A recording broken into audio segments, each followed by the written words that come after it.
Good morning everyone. Myself Sechna Yadav and I am currently working as a maths faculty in Praxis विद्यापीठ। आप praxis के जो channel है praxis विद्यापीठ बस्ती का जो YouTube channel है आप उस पर सर्च करेंगे तो उसमें एक प्लेलिस्ट में एक चल रही है that is maths videos by Sachna Yadav.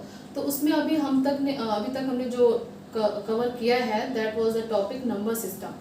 Because number system is so mandatory and so basic chapter जो सबको मतलब हम through to primary classes to our secondary या हायर सेकेंडरी क्लासेस तक भी हम नंबर सिस्टम कंटिन्यू करते हैं। अब जैसे कि नंबर सिस्टम में हम इनिशियल फेज में क्या पढ़ते हैं कि नंबर क्या है, काउंटिंग नंबर्स क्या है, नेचुरल नंबर क्या है, मतलब इस तरीके से बढ़ करके फिर हम 9th में आते हैं, 10th में आते हैं तो फिर हम रेशनल इरेशनल के बारे में जानते हैं। फिर हम 11th-12th में आते हैं तो हमारे सिलेबस में कॉम्प्लेक्स नंबर का एडिशन होता है। तो इट मीन्स कि ओवरऑल सिनेरियो किसके अंदर आ रहा है, नंबर सिस्टम। तो इट मीन्स कि number system where is it so primary but even it is so important. ठीक है, तो हम जो पढ़ने जा रहे हैं नंबर सिस्टम का चैप्टर जो है वो हम 9th और 10th दोनों को कवर अप करके चलेंगे, क्योंकि 9th और 10th दोनों में ही चैप्टर का नाम है, आप देख रहे होगे फर्स्ट चैप्टर है दैट इज रियल नंबर। ठीक है,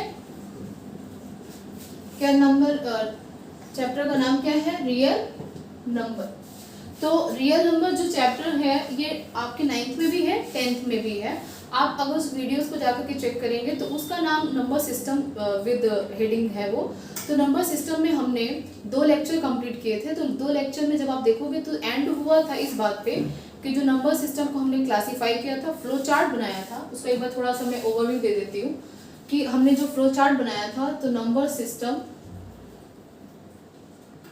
सिस्टम को क्लासीफाई किया बहुत सारे नंबर्स में। इसका आगे पूरा मतलब जैसे फैमिली आप समझ लीजिए वो निकल के आती है और डिफरेंट जो फैमिली के पर्सन्स होते हैं उनके बारे में हम पढ़ रहे थे। तो नंबर सिस्टम में अभी जो हम फोकस्ड रहेंगे वो बेसिकली 2 पर, क्योंकि नंबर सिस्टम को हम मान के चल रहे हैं, एक है क्या, रियल नंबर, और दूसरा है क्या, इमेजिनरी नंबर। ठीक है, पहला क्या, रियल नंबर। ठीक, पहला है रियल नंबर, तो इसको हम कैपिटल आर से डिनोट करते हैं। ठीक है, और इमेजिनरी नंबर को हमने बताया था कि कैपिटल सी माइनस आर लिखेंगे। ठीक है, ऐसा क्यों, क्योंकि C is the denotation for complex number, और जो कॉम्प्लेक्स नंबर होता है it is the combination of क्या, रियल पार्ट और इमेजिनरी पार्ट। तो जब कॉम्प्लेक्स पार्ट से रियल पार्ट हटा दिया जाए, ये जो सब्सट्रैक्शन डिनोट कर रहा है जिसके लिए, तो कॉम्प्लेक्स पार्ट से अगर रियल पार्ट हटा देंगे तो हमको क्या मिल जाएगा, इमेजिनरी नंबर। ठीक है, फिर हमने क्या किया कि रियल नंबर को फर्दर क्लासीफाई किया इन 2 कैटेगरीज में, क्योंकि इमेजिनरी नंबर हमारे अप टू 9th और 10th के सिलेबस में नहीं है तो हम इससे फोकस नहीं रहेंगे, हम बढ़ जाएंगे रियल नंबर की तरफ। तो रियल नंबर के 2 पार्ट्स हो जाते हैं, क्या, रेशनल नंबर, ठीक, दूसरा क्या हो जाता है, इरेशनल नंबर। ठीक, सिमिलरली रेशनल नंबर को हम डिनोट करते हैं कैपिटल क्यू से। अब ऐसे रियल नंबर जो रेशनल नहीं है वो क्या हो जाते थे, इरेशनल नंबर, तो इसको हम डिनोट करेंगे कैपिटल क्यू के बाद से, या डिनोट कर सकते हैं आर माइनस क्यू। बात समझ में आ गई, क्या डिनोट कर सकते हैं, आर माइनस क्यू, यानी कि जो रियल नंबर रेशनल नहीं है वो क्या होंगे, इरेशनल नंबर। तो एक बात यहाँ पर आती है दिमाग में जो तुरंत बच्चे कंफ्यूज हो जाते हैं, इस चीज को दिमाग में याद रखिए कि आपसे कोई पूछे कि what do you mean by real number, आपसे कोई पूछे कि बताइए रियल नंबर क्या है, तो ये डेफिनेशन नहीं देनी है कि रेशनल और इरेशनल को मिला देंगे तो जो नंबर मिल जाएगा दैट इज रियल। वो तो ऑब्वियस ही बात है। अगर आप किसी से पूछते हो कि मतलब सपोज आप किसी का इंट्रोडक्शन लेना चाहते हो तो आप उसकी आइडेंटिटी क्या है पहले उस पर फोकस करते हो ना।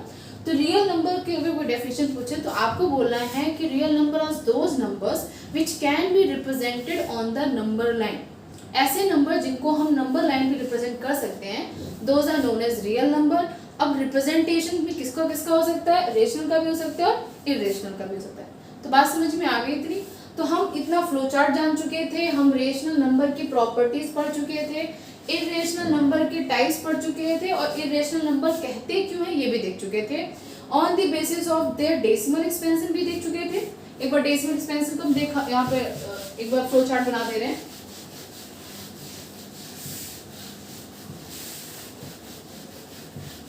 देख लीजिए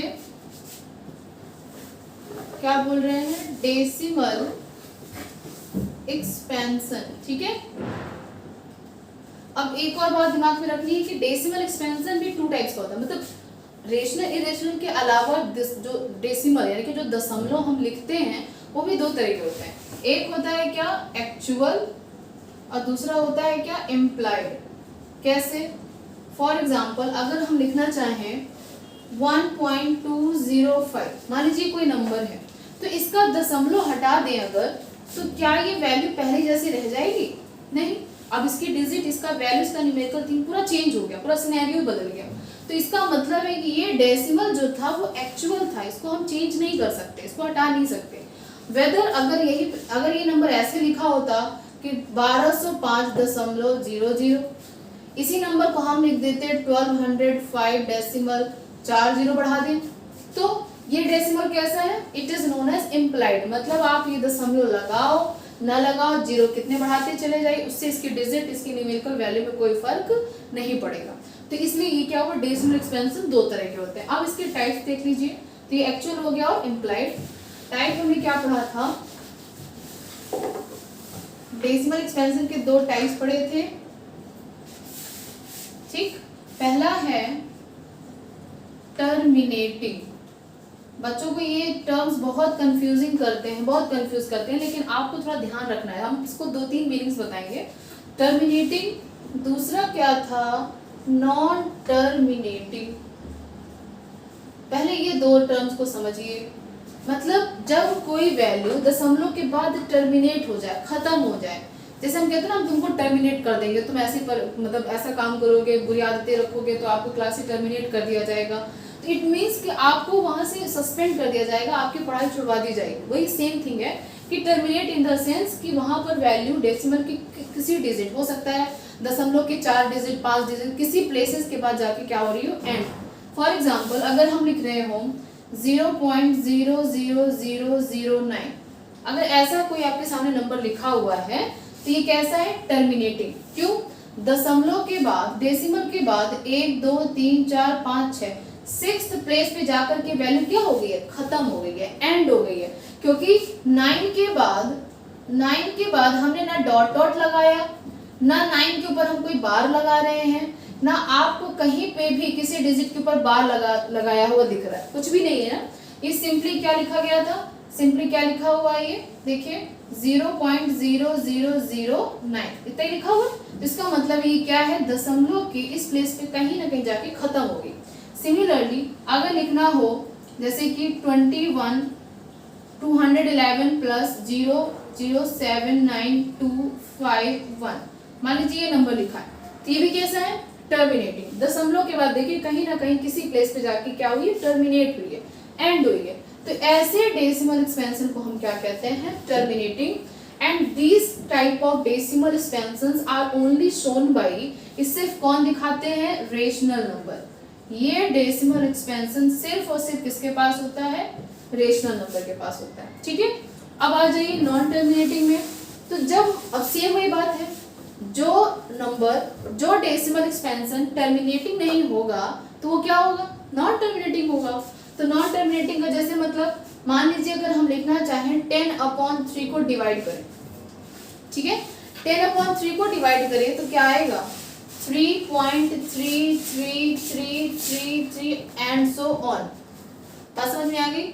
मतलब कि ये वैल्यू कहीं भी आप उठा लो पेन कॉपी अपना और आप लिखते चले जाओ, पेज भरते चले जाओ, ये किसी भी जाकर के कहीं पर भी इन द इनफाइनाइट भी जाके एंड नहीं होगी।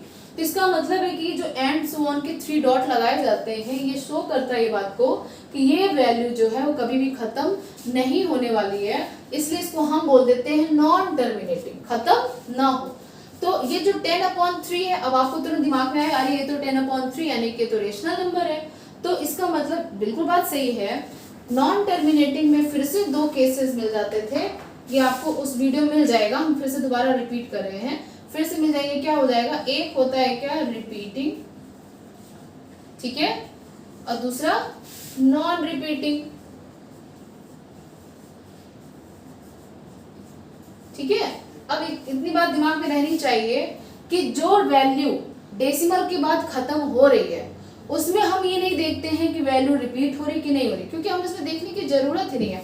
हमारा फोकस इस बात पे रहता है कि पहले हम ये चेक करें कि वो टर्मिनेटिंग है कि नॉन टर्मिनेटिंग। अगर वो खत्म हो रही है तो वैल्यू आंसर वही मिल चुका है, वो सिर्फ क्या है, रेशनल नंबर।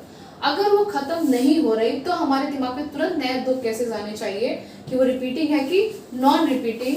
अगर रिपीटिंग मिल रहा है, खत्म भी नहीं हो रहा है, जैसे कि ये है, तो ये वाला सीन किसका है, रेशनल नंबर का। ठीक है, ये वाला सीन किसका है, रेशनल नंबर का। तो इसका मतलब है कि इरेशनल नंबर के हिस्से में सिर्फ एक ही तरह का डेसिमल एक्सपेंशन आया है, और वो कौन सा है, नॉन टर्मिनेटिंग नॉन रिपीटिंग। ठीक है, बात समझ में आ गई। टर्मिनेटिंग के हिस्से में सिर्फ एक रेशनल नंबर, नॉन टर्मिनेटिंग के हिस्से में दो हैं, एक क्या, रिपीटिंग और नॉन रिपीटिंग। तो यानी कि रेशनल के लिए कौन कौन से केसेस हैं, दो, या तो टर्मिनेटिंग होगा या तो नॉन टर्मिनेटिंग रिपीटिंग होगा। आपको शॉर्टकट याद रखना है कि हम कैसे पहचानेंगे, तो जब नॉन नॉन टर्म है, दो बार non non, non terminating non repeating, तो that is for irrational number. ठीक है, चलिए अब आगे बढ़े।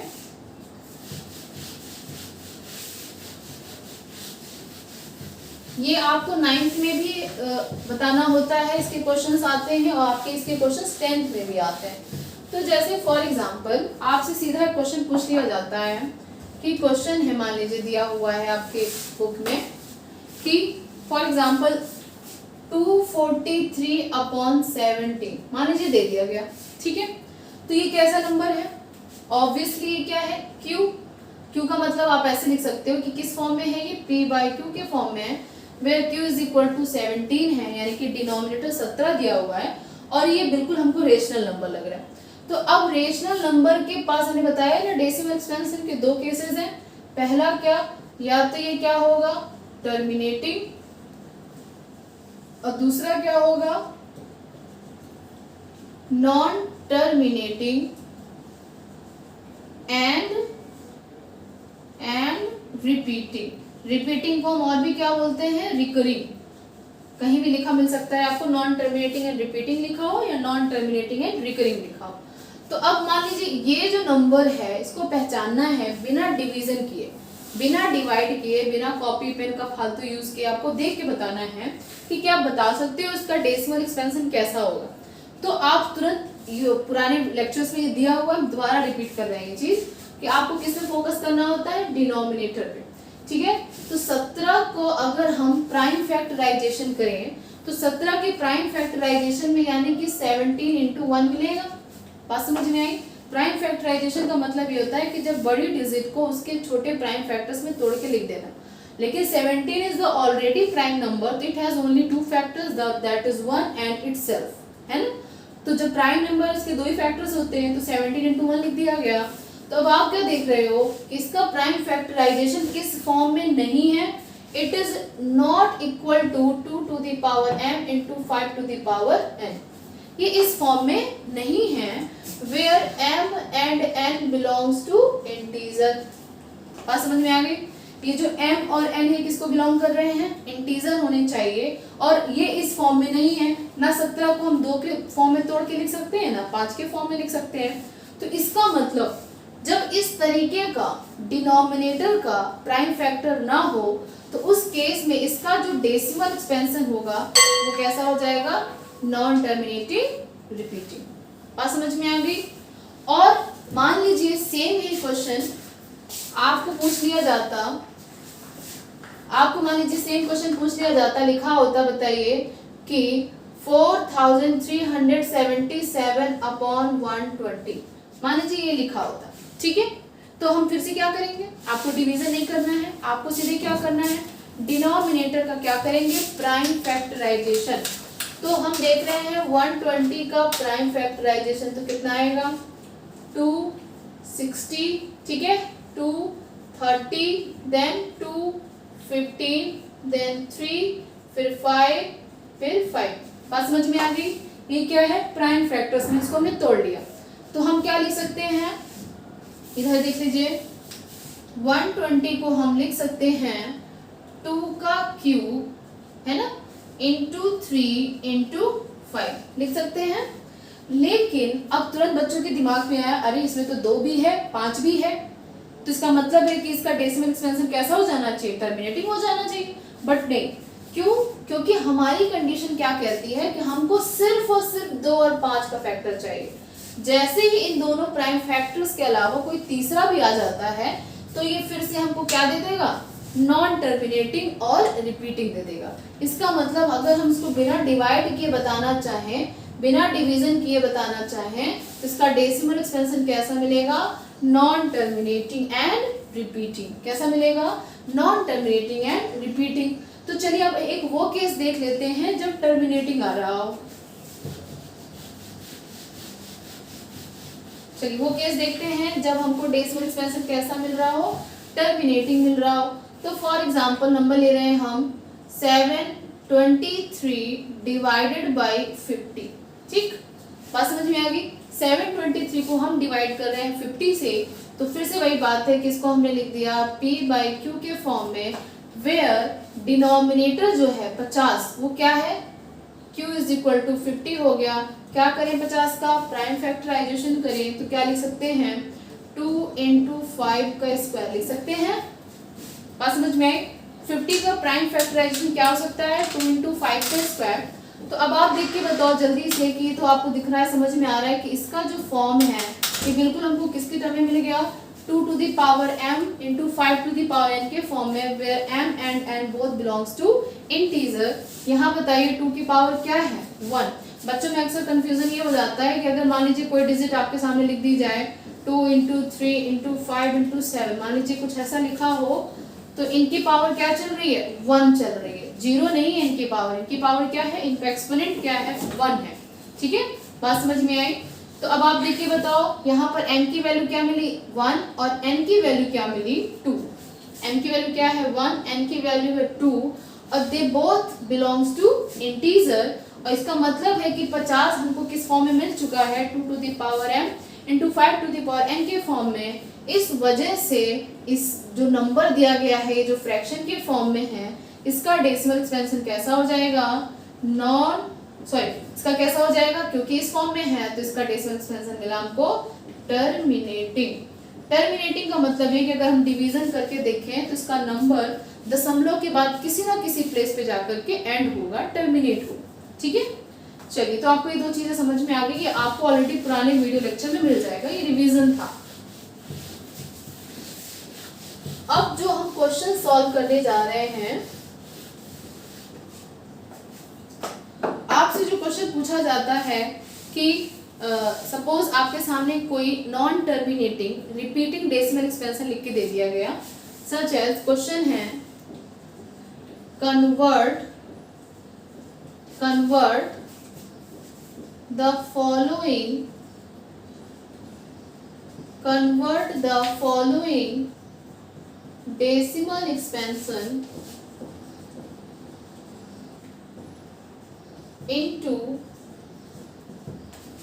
the following decimal expansion into p by q form.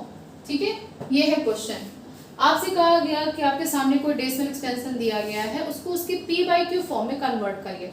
तो तुरंत दिमाग में आना चाहिए कि वो डेसिमल एक्सपेंशन किस तरह का होगा, या तो टर्मिनेटिंग या तो नॉन टर्मिनेटिंग रिपीटिंग होगा।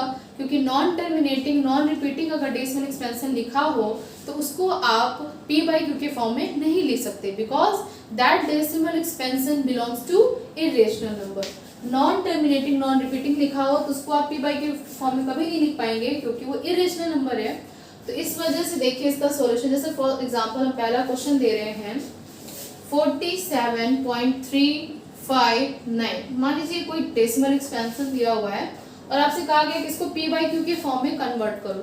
तो सबसे पहले आपने देखा कि डेसिमल के बाद ये वैल्यू तो कहीं भी जाके रिपीट नहीं हो रही है, और ये 3 प्लेस पे जाके क्या हो गई है, एंड हो गई है।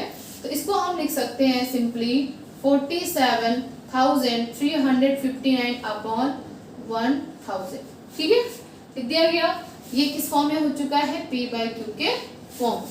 बात समझ में आ गई। तो ये वो वाला केस है जब डेसिमल क्या है, डेसिमल के बाद वैल्यू रिपीट ना हो और वैल्यू खत्म भी नहीं हो रही है, मतलब वैल्यू खत्म हो गई है 3 प्लेसेस के बाद, तो इसका मतलब इसको हम सिंपली पी बाई क्यू के फॉर्म में लिख सकते हैं, वेयर डिनोमिनेटर जो होता है वो 10 के मल्टीपल्स में होता है। 10 के मल्टीपल्स का मतलब कि 10 to the power n, where n की वैल्यू कोई नेचुरल नंबर है, 1 2 3 आप रखते चले जाइए, डिनोमिनेटर आपको 10 100 1000 10,000 ऐसा मिलता चला जाएगा। ठीक, अब आ जाइए दूसरे तरीके का। मान लीजिए हम लिखना चाह रहे हो कि 0.333 एंड सो ऑन, इसको पी बाई क्यू फॉर्म में कन्वर्ट करना है, तो इसको हम और क्या लिख सकते हैं, इसको हम और लिख सकते हैं 0.3 के ऊपर बार। क्यों? क्योंकि हम देख पा रहे हैं डेसिमल के बाद कौन सी वैल्यू रिपीट हो रही है, कौन सी डिजिट रिपीट हो रही है, 3।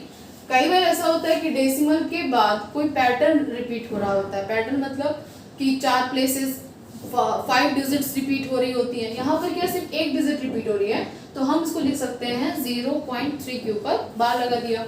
तो आप कई बार बुक में देखोगे तो इसको ऐसा भी लिख दिया जाता है 0.3 के ऊपर डॉट, यानी कि 3 रिपीट हो रहा है। ठीक है, बात समझ में आई? तो हम सबसे पहले क्या करते हैं, जो भी आपको दिख रहा है, जो भी वैल्यू है जिस डेसिमल एक्सपेंशन को पी बाई क्यू फॉर्म में कन्वर्ट करना है, उसको हम x एज्यूम करते हैं। तो हमने क्या लिया, let x is equal to 0.33 bar, मतलब बार नहीं एंड सो ऑन ऐसे लिख दीजिए। ठीक है, एक बात बताओ, इसको P by Q form convert करने में हमें कौन सी वैल्यू प्रॉब्लम क्रिएट कर रही है, कौन सी वैल्यू जो दशमलव के बाद खत्म नहीं हो रही है ना। हमारे लिए प्रॉब्लम जो क्रिएट करी वो ये डिजिट है, ये वैल्यू है जो दशमलव के बाद खत्म नहीं हो रही। अगर ये वैल्यू को हम किसी तरीके से कैंसिल आउट कर ले जाएं तो हमारी सारी प्रॉब्लम सॉल्व हो जाएगी। तो अब आप बताओ कि डेसिमल के बाद अगर मान लीजिए हम 0.4545 ये एंड सो ऑन और 45.4545 एंड सो ऑन, इन दोनों में सब्सट्रैक्शन करें तो क्या ये डेसिमल के बाद वाला पार्ट खत्म नहीं हो जाएगा? बिल्कुल कैंसिल हो जाएगा।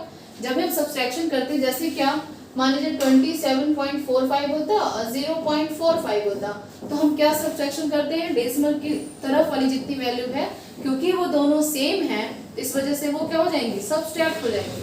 तो हमारा मोटिव यहाँ पर यही है कि हम दशमलव के बाद ये वाली ये जो पूरा लिखा हुआ पैटर्न इसको डिलीट कर ले जाए, इसको कैंसिल आउट कर ले जाए। तो अब बताओ इस पूरे में सिर्फ एक ही डिजिट रिपीट हो रही है। एक और बात याद रखिए, इसको सॉल्व करने का एक शॉर्टकट मेथड भी है, लेकिन क्योंकि शॉर्टकट मेथड याद करने के लिए आपको फॉर्मूला याद करना पड़ेगा, तो उससे बेटर ये है कि क्यों ना हम इसका मैकेनिज्म पढ़ लें और हमेशा के लिए इसके जैसे भी जितने भी क्वेश्चंस आ जाएंगे आप सॉल्व कर डालोगे। ठीक है, तो हम किससे मल्टीप्लाई कर दें, क्योंकि यहाँ पर एक ही डिजिट रिपीट हो रही है तो हम कर देते हैं और मल्टीप्लाइंग बाई 10। ठीक, अगर हम 10 से मल्टीप्लाई करेंगे तो LHS में भी मल्टीप्लाई होगा और RHS में भी मल्टीप्लाई होगा, तो क्या हो जाएगा 10x इज इक्वल टू, अब आप बताइए 10 में इसका RHS में मल्टीप्लाई किया जाएगा तो क्या होगा, 10 की वजह से दशमलव एक डिजिट पीछे चला जाएगा। जैसे मान लीजिए ऐसे लिखा होता 4.237, मान लीजिए ये लिखा है और इसमें अगर हम 10 का मल्टीप्लाई कर दे तो आंसर क्या आएगा 42.37, यही ना, ये जो डेसिमल है ये एक डिजिट पीछे चली जाएगी। मान लीजिए अगर यही चीज 100 से मल्टीप्लाई हो रही होती तो क्या होता, ये डेसिमल 2 प्लेसेस पीछे चला जाता और आंसर आता 423.7 आ जाता। बात समझ में? तो उसी तरीके से यहाँ पे भी होगा, हम 10 का मल्टीप्लाई कर रहे हैं तो ये जो डेसिमल है वो एक प्लेस पीछे चला जाएगा और हमको क्या मिलेगा 3.333 एंड सो ऑन। ठीक, दशमलव एक डिजिट पीछे गया है लेकिन रिपीट अभी वैल्यू पूरी रिपीट हो रही है दशमलव के बाद।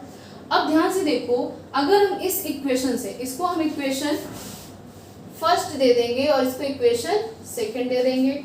ठीक है, अगर सेकंड इक्वेशन से हम फर्स्ट इक्वेशन को सब्सट्रैक्ट कर दें, घटा दें, तो बताओ LHS में सब्सट्रैक्ट हो जाएगा, RHS में हो जाएगा। तो RHS की वैल्यू में हम इसको यहाँ पर लिख दे रहे हैं, ये ऐसे कुछ लिखा हुआ है, RHS की वैल्यू देखो 3.3333 एंड सो ऑन, और क्या लिखा हुआ, पहली वैल्यू क्या लिखी है 0.3333 and so on.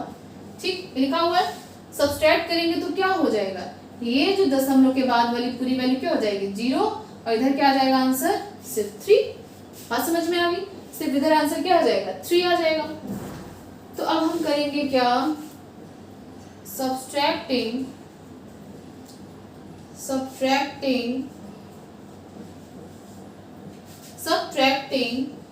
1 from second। ठीक, हमने 1 को सब्ट्रैक्ट किया है फर्स्ट से, फर्स्ट को सब्ट्रैक्ट किया सेकंड से, तो क्या हो जाएगा LHS इधर 10x माइनस एक्स। ठीक है, 10x minus x is equal to, इधर हम इसको सब्ट्रैक्ट करके देखा तो आंसर क्या आ रहा है 3.0, यानी कि सिर्फ 3 आ जाएगा। बात समझ में आई? 10x माइनस एक्स कितना आ जाता है 9x। 10x minus x is equal to कितना आएगा 9x इज इक्वल टू 3। इसको इधर लिख देते हैं। 10x इज इक्वल टू कितना आया minus 9x is equal to 3, तो x इज इक्वल टू कितना आया 3/9, यानी कि आंसर आया 1/3। ठीक, समझ में आया? यानी कि 1/3 को अगर हम सॉल्व करें, डिवाइड करें, तो हमको सॉल्व करने पे आप देखेंगे कि हमको डेसिमल एक्सपेंशन यही मिलेगा। कैसे? देखो 3 से हम 1 को डिवाइड करें तो पहले डेसिमल लिया दशमलव, 0 बड़ा इधर आ गया, 3 टाइम्स कितना आया 9, 1 फिर आया 3 टाइम्स, फिर 9 1 0 फिर 3 टाइम्स, ये चीज प्रोसेस बढ़ती जाएगी। बात समझ में आ गई? तो हमने इस डेसिमल एक्सपेंशन को इसके फ्रैक्शनल फॉर्म में लिख दिया है, क्योंकि ये फ्रैक्शनल फॉर्म में लिखना पॉसिबल था। और यहाँ पर जो डेसिमल एक्सपेंशन था वो कैसा था, नॉन टर्मिनेटिंग एंड रिपीटिंग। ठीक है, चलिए तो आज इसके बाद हम नेक्स्ट जो लेक्चर कंटिन्यू करेंगे तो उसमें हम इसके क्वेश्चंस को और देखेंगे इसी टाइप में, और साथ ही साथ हम जो 9th और 10th में कुछ क्वेश्चंस आते हैं ये पता करना कि दो रेशनल नंबर के बीच में आप infinite number of rational numbers find कर सकते हो, दो इररेशनल नंबर के बीच में infinite number of irrational number भी आप फाइंड कर सकते हैं। ठीक है, थैंक यू क्लास।